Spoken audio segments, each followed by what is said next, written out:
एक नगर के राजा को इस बात का पता चला कि उसके नगर में एक बहुत ही आत्मज्ञानी संत आए हुए हैं और वो संत हमारे नगर के बाहर में एक झोंपड़ी बनाकर वहाँ रहते हैं। वो बहुत बड़ा आत्मज्ञानी है। कोई भी आदमी अपनी समस्या लेकर उसके पास जाता है तो वो क्षण भर में उसका समाधान बता देता है।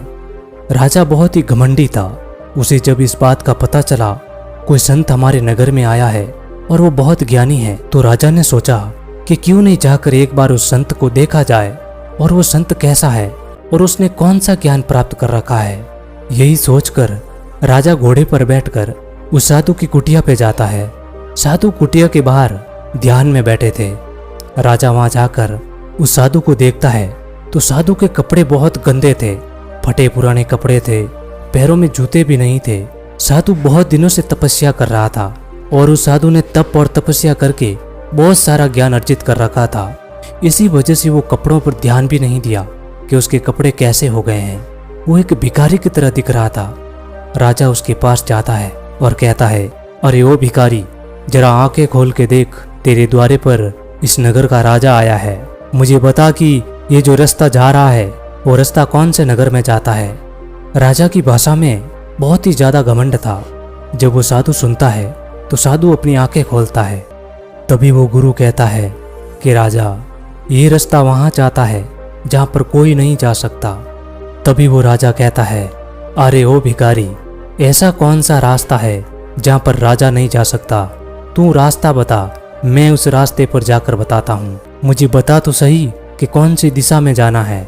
तभी वो गुरु कहते हैं, राजन, 5वीं दिशा में जाना है। राजा जब ये सुनता है तो गुस्से से भर जाता है और कहता है, अरे हो फकीर, तुम हमारा मजाक उड़ा रहे हो। दिशाएं 4 होती है, 5वीं कोई दिशा नहीं होती। और यदि तुमने 5वीं दिशा का जवाब नहीं दिया, अभी तेरा सर कलम कर दिया जाएगा। बता कि कौन सी 5वीं दिशा होती है। तभी वो गुरु कहते हैं, 4 दिशाएं जहां हमें नहीं पहुंचा सकती, वहीं पर हमें 5वीं दिशा पहुंचाती है। उस दिशा का मार्ग कोई तय नहीं कर सकता, ना ही उस पर कोई चल सकता है, ना उसके ऊपर कोई जा सकता है। अपने आप को चक्रवर्ती सम्राट कहने वाले राजा भी उस रास्ते पर नहीं जा सकते। अरे रास्ते पर जाना तो दूर, उस मार्ग पर पैर भी नहीं रख सकते। राजा जब ये सुनता है तो उसके अहंकार को चोट लगती है और वो कहता है, अरे ओ भिखारी, मुझे बता तो सही, मैं उस रास्ते पर चल के बताऊंगा। तू मुझे बता कि कौन सी दिशा में जाना है। तभी वो गुरु कहते हैं, इस दिशा के बारे में ना तो राजा को, ना भिखारी को, ना अच्छे को, ना बुरे को, ना पापी को, ना धर्मी को, किसी को भी इस दिशा के बारे में बताया नहीं जा सकता। इतना सुनने के बाद वो राजा सोचता है कि ये तो मेरा समय बर्बाद कर रहा है। ऐसी कोई ना तो दिशा होती है और ना ही कोई मार्ग होता है। ये तो अज्ञानी आदमी है और लोग इसको ज्ञानी कहते हैं। ये तो कुछ भी नहीं जानता, कौन सी 5वीं दिशा की बात करता है और मेरा टाइम बर्बाद कर रहा है। यही सोचकर राजा को गुस्सा आ जाता है और वो अपनी तलवार निकालकर उसे मृत्यु दंड देने का सोचता है। राजा अपने सिपाहियों को कहता है कि इस साधु को पकड़कर हमारे साम्राज्य में ले आओ, वहीं पर इसका फैसला करेंगे। उसके बाद वो सैनिक उस साधु को पकड़कर उस राजा के दरबार में लेकर आते हैं। उसके बाद राजा फैसला सुनाता है, इसने हमारा टाइम बर्बाद किया है और हमारा मजाक उड़ाया है, इसीलिए इसका सर कलम कर दो। अब उस गुरु को मौत की सजा मिल चुकी थी। गुरु को सर कलम करने के लिए लाया गया। सिपाही उसको पकड़कर सर कलम करने ही वाले थे, तभी वो साधु जोर जोर से हंसने लगा। उसको हंसता देख राजा भी आश्चर्य में पड़ गया। इसको मौत की सजा मिल रही है और भला ये हंस कैसे सकता है। तभी वो राजा उस गुरु के पास आता है और कहता है कि मैं तुझे मारने वाला हूँ, तेरा सर कलम होने वाला है और तू अभी भी हंस रहा है। क्या तुझे मृत्यु से डर नहीं लग रहा है? तभी वो गुरु कहते हैं, राजा, मैंने तुझे कहा था ना कि उस 5वीं दिशा में कोई राजा नहीं जा सकता, इसलिए तुम भी उस दिशा में नहीं जा सकते। और मृत्यु कोई अभिश्राप नहीं है, मृत्यु तो आदमी को वरदान है और वो वरदान ही मुझे मिल रहा है। तुम बस मेरे शरीर को मार रहे हो, मुझे नहीं मार रहे हो। इतना सुनने के बाद राजा भी हैरान रह गया और राजा ने उस साधु को छोड़ने का आदेश दे दिया। साधु को छोड़ने के बाद वो राजा उस साधु से पूछता है कि कृपया करके आप मुझे उस 5वीं दिशा के बारे में बता दीजिए, आपकी बातें मुझे रहस्यमय लग रही है। उसके बाद गुरु कहते हैं, मैं तुझे 5वीं दिशा के बारे में बताऊंगा, लेकिन उससे पहले तुम मेरे सवालों के जवाब दो। मुझे ये बताओ कि तुम्हारे राजा बनने में तुम्हारा कितना बड़ा योगदान है। राजा ने जवाब दिया कि मेरे राजा होने में मेरा पूरा योगदान है। मैं मेरी ताकत और मेरी काबिलियत के बल पर मैं राजा बना हूँ। मैंने राजा बनने के लिए बहुत मेहनत की है। मैंने रात दिन एक कर दिए, तब जाके मैं सम्राट बना हूँ। तभी वो गुरु कहते हैं, यदि तुझे 5वीं दिशा के बारे में जानना है तो तुझे मेरे साथ चलना होगा। गुरु उस राजा को लेकर एक मार्ग पर चल दिए। मार्ग पर जाते जाते उनको एक भिखारी नजर आता है। उस भिखारी को देखकर वो गुरु उस राजा से पूछते हैं कि राजा मुझे एक बात बताओ, इस भिखारी को देखकर बताओ कि इसके भिखारी होने में इसका कितना बड़ा योगदान है। राजा ने कहा, इस आदमी के भिखारी होने में इसका पूरा योगदान है। आदमी अपने बल और अपने कर्म के आधार पर इस दुनिया में अपनी पहचान बनाता है। इस भिखारी ने कोई कर्म नहीं किया होगा, इसीलिए ये भिखारी बना हुआ है। इसीलिए इसका पूरा योगदान है इसके भिखारी बनने में। तभी वो गुरुदेव उस भिखारी से पूछते हैं कि मेरे भाई मुझे एक बात बताओ, तुम भिखारी क्यों बन गए? तुम राजा क्यों नहीं बन पाए? तुम बड़े सम्राट क्यों नहीं बन पाए? आखिर तुमने भिखारी बनने का फैसला क्यों लिया? तभी वो भिखारी जवाब देता है कि गुरुदेव, मेरे माता पिता कौन हैं मुझे नहीं पता। मेरे माता पिता ने मुझे बचपन में ही छोड़ दिया।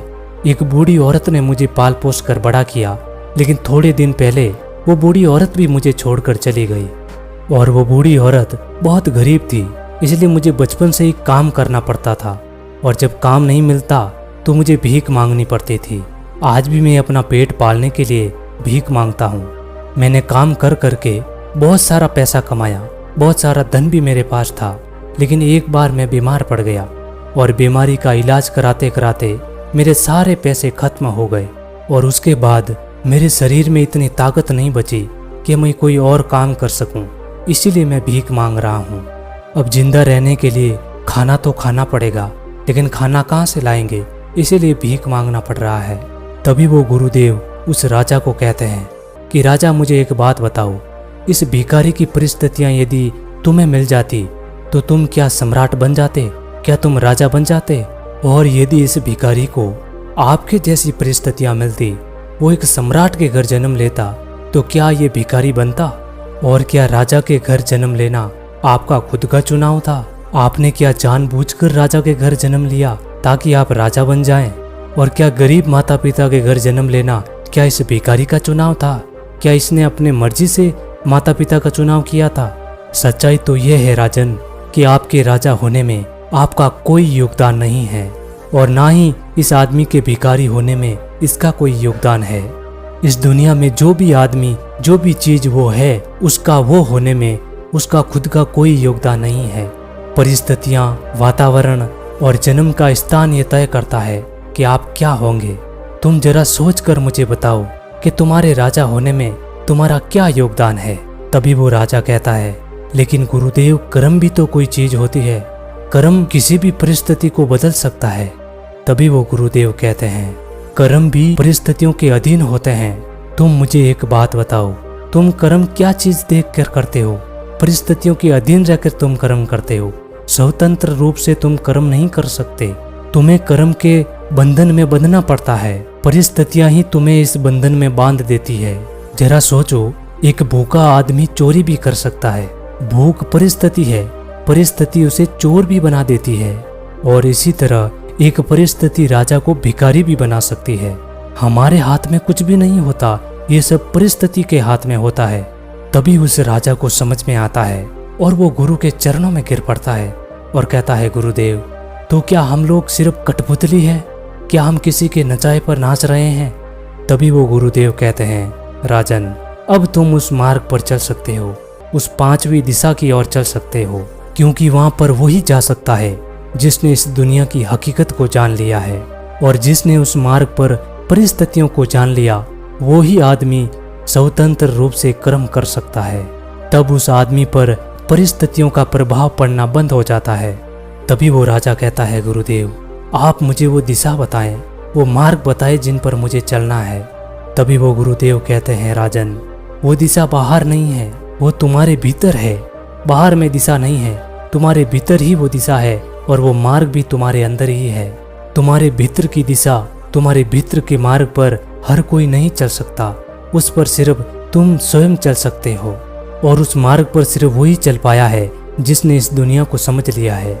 वही उस दिशा पर और वही उस मार्ग पर चल सकता है। ये मार्ग तुम्हें सत्य से परिचित करवाएगा, तुम्हें तुम्हारी खुद की पहचान कराता है, तुम्हें अज्ञानता से बाहर निकालता है। तभी वो राजा कहता है, गुरुदेव मैंने बहुत सारे शास्त्र पढ़े हैं, बहुत सारे वेद पढ़े हैं, मुझे बहुत चीज़ों का ज्ञान है, लेकिन मैं समझ नहीं पा रहा हूँ कि मुझे मेरे भीतर कौन सा ज्ञान मिलेगा। तभी वो गुरुदेव कहते हैं, मुझे ये बताओ कि तुम्हारे ज्ञान में क्या कोई अनुभव है या फिर तुमने खाली लिखी और पढ़ी चीज़ों को ही याद किया है। मुझे तुम्हारे ज्ञान के संबंध में कोई अच्छी चीज़ बताओ, अच्छी बात बताओ, मुझे तुम ये बताओ कि तुम कौन हो। तभी राजा ने कहा कि मैं परम ब्रह्म हूँ, उसी का रूप मेरे अंदर समाया हुआ है। मेरे अंदर एक आत्मा है और वो परमात्मा से जुड़ी हुई है, अपना शरीर बदलती रहती है। हम मरते हैं तो हमारा शरीर मरता है, हमारी आत्मा कभी नहीं मरती। आत्मा तो अमर है, बस वो अपना शरीर बदलती रहती है। वो आत्मा तो अनंत और अनादि है। तभी गुरु ने कहा कि उत्तर कौन दे रहा है? यदि ये उत्तर तुम खुद दे रहे हो तो तुम एक ज्ञानी हो, तुम आत्मज्ञानी हो, और यदि ये उत्तर किसी और ने दिया है और तुम दोहरा रहे हो तो तुम्हें कुछ भी नहीं पता, तुम एक अज्ञानी हो। भीतर की तुम जब यात्रा करोगे तो इसी अज्ञान को वो भीतर की यात्रा दूर करती है। पहला ज्ञान राजन यही होता है कि मुझे कुछ भी नहीं पता। अब मुझे बताओ, क्या तुम्हें कुछ पता है? राजा ने कहा, आप सही कह रहे हो। जब मैं इसके बारे में सोच रहा हूँ तो मैं अपने आप को ज्ञानी महसूस कर रहा हूँ। मुझे मेरे खुद का कोई अनुभव ही नहीं है। वो राजा उस गुरु की शरण में चला गया और भीतर की उस दिशा और उस मार्ग की खोज करने लगा। हमारे जीवन के साथ दुख, परेशानियाँ, विपदाएं आती रहती है। हमारे साथ बहुत कुछ होता रहता है, लेकिन एक खास बात जो हमेशा हमारे साथ होती है, कुछ भी स्थायी नहीं है। चाहे वो बड़े से बड़ा दुख हो या बड़े से बड़ी खुशी, कुछ भी स्थायी नहीं है। थोड़े दिन बाद सब खत्म हो जाता है। परिस्थितियों के हिसाब से सब बदल जाते हैं। यदि हम गहरे में ध्यान करते हैं तो हमें इस चीज़ का पता चलता है कि हम कुछ भी नहीं कर रहे हैं। ये सब जो हो रहा है वो परिस्थिति के हिसाब से हो रहा है। हम बस माध्यम बन रहे हैं उस चीज़ के होने का। लेकिन फिर भी इसका मतलब ये नहीं होता है कि हम सब कुछ छोड़ छाड़ के बैठ जाएं, क्योंकि ये परिस्थितियाँ हमारे लिए ही बनी हुई हैं ताकि हम इस परिस्थितियों में अपने कर्म कर सकें। इसीलिए हमें अंदर की यात्रा करके अपने कर्म के मार्ग को समझना होगा। उसके बाद ही हम स्वतंत्र रूप से कर्म कर सकते हैं। तो दोस्तों, कैसी लगी आपको ये कहानी? उम्मीद है ये कहानी आपको पसंद आई होगी। वीडियो पसंद आई तो वीडियो को लाइक और चैनल को सब्सक्राइब कर देना, क्योंकि ऐसी कहानी हम आपके लिए लाते रहेंगे। मिलते हैं अगली कहानी में, तब तक के लिए अपना ख्याल रखें।